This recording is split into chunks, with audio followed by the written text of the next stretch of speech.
Good evening and welcome to our 5th commencement exercises of Our Lady of Hope Integrated Academy here at Sitio Malasisi, Barangay San Luis, Antipolo City, with the theme of Filipino Youth for Stronger Future of the Philippines. Ladies and gentlemen, the entrance of the Philippine flag and Christian flag.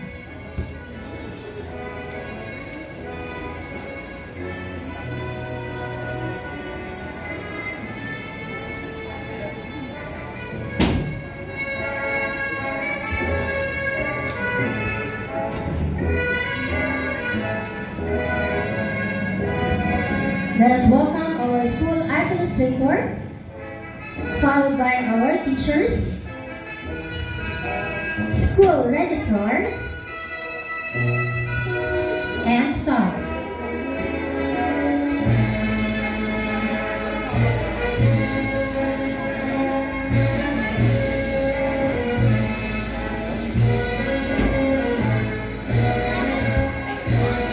Followed by our computers together with their parents, let us welcome our nurse kindergarten department.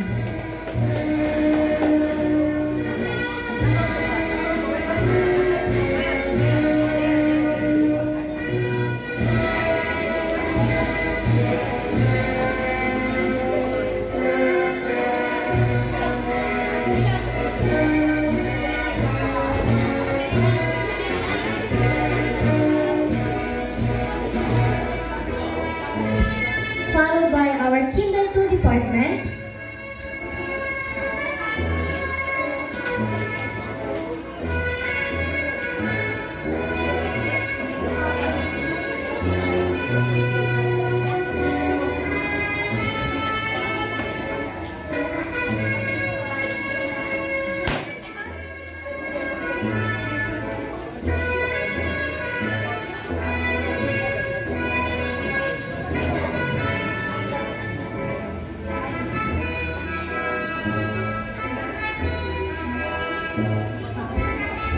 Let us welcome our grade 6 students.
Let us show our difference by standing still as we sing the national anthem, to be led by Teacher Mary Angel Dia, followed by our Panatang Makabayan and Panunumpa sa Watawat ng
Panatang Makabayan.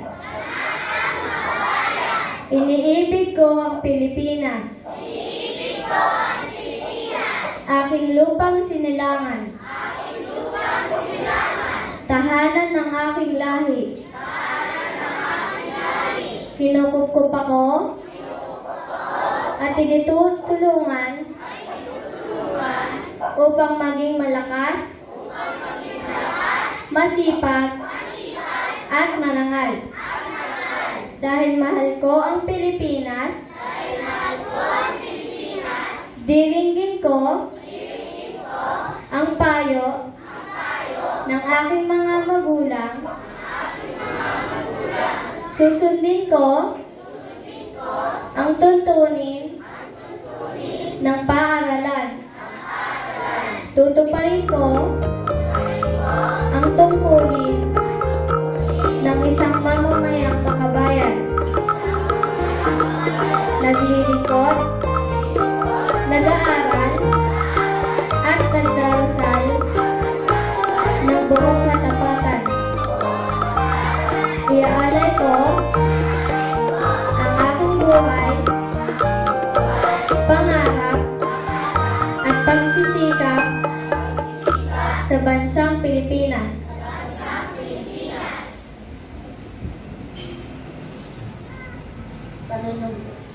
Panunumpa sa watawat ng Pilipinas. Ako ay Pilipino. Buong katapatan nanunumpa. Sa watawat ng Pilipinas. At sa bansang kanyang sinasalisan. Na may dangal, katarungan, at kalayaan. Ay pinapakilos ng isang sambayanang maka-Diyos, makakalikasan, makatao, at makabansa. Salamat po sa opportunity na ito, Panginoon. Tunay na po na Ikaw ang pag-ibig, Ikaw ang Diyos, Ikaw ang makapangyarihan sa lahat, Panginoon. Lord, aming tinataas po sa oras na ito ang aming mga programa upang ma-experience sa mga kabataan, Panginoon, ang iyong kabutihan. Na sa loob ng isang taon, ikaw ang bumabay sa kanila, ikaw nagbigay sa kanilang kalakasan, ikaw ang nagbigay sa kanilang kagalakan, Panginoon, sa lahat ng kanilang mga ginagawa. Lord, nawa ito'y may madala nila sa lahat ng mga nag-graduate, Panginoon. Ikaw po ang siyang patuloy tumulong sa kanila upang hahakbang sa panibagong hamon sa buhay, Panginoon. Lord, dinadalangin ko po ang mga magulang na narito, Panginoon. Ikaw po ang siyang patuloy na kumilot at humipo sa kanilang puso upang sila ay patuloy na umibig sa iyo at sa kanilang mga anak, Panginoon. Ikaw po ang aming dinadalangin sa oras na ito sa lahat po ng mga narito, Panginoon. Ikaw po ang sinantaas namin sa pangalan ni Jesus. Amen.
Panginoon.